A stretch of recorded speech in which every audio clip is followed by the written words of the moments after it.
Do not forget, you can support the channel with a like, and you can also subscribe to be aware of the latest published videos. Thank you. We hope that here you can find the latest news, ideas, and discoveries from the scientific world. In 1888, an Egyptian farmer fell in a hole containing tens of thousands of mummified cats. For those born destined for mummification, the lives of many cats and kittens in ancient Egypt were as tragic as they were short. With a lifespan of between 6 months and a year, life came to a brutal end with a hammer taken to the head or a wrung neck.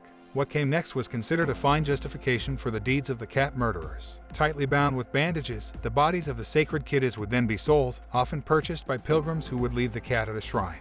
It was believed that being sold to the gods would result in a rebirth for the cat. Far from cherished domestic pets, this trade in cats was a true money maker. Unfortunately for one large group of mummified cats residing in the desert of Beni Hassan, a rude awakening was coming.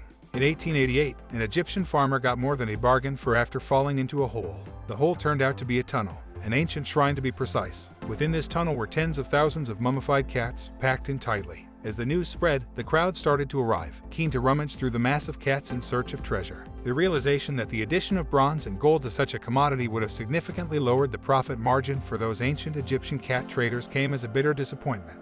A new way to earn money from the supply of mummified cats needed to be found. First, locals started selling the impressively wrapped corpses to passers-by for the smallest coin. Then a local contractor started to buy the cats in bulk. As it turned out, the cats were rather versatile, with a source describing just how they were used. To make into something, soap or tooth powder, I dare say, or even paint. So men went systematically to work, peeled cat after cat of its wrappings, stripped off the brittle fur, and piled the bones in black heaps, a yard or more high, looking from the distance like a kind of rotting haycock scattered on the sandy plain.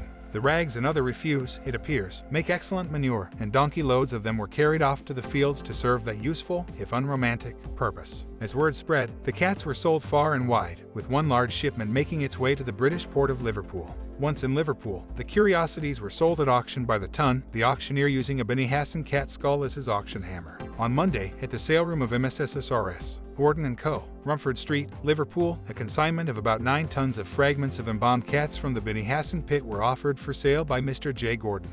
Owing to the announcement that had been made respecting the great antiquity of the mummy cats, which had been recently discovered in Egypt, a large number of merchants and brokers crowded the sale room. There was very little amusement, the company being too much in the buying mood to allow time to be wasted. The auctioneers first disposed of the bones, which were eventually purchased by Messrs. Leventon & Co. at £5.17, £6 per ton. Messrs. Leventon, it will be remembered, are the holders of the first cargo that was imported from the same place. For the most part, the cats were ground up and spread over English fields as fertilizer. The trade in cat skulls as souvenirs also briefly flourished in the city. So if ever you're in someone's home in Liverpool, make sure you check the mantelpiece.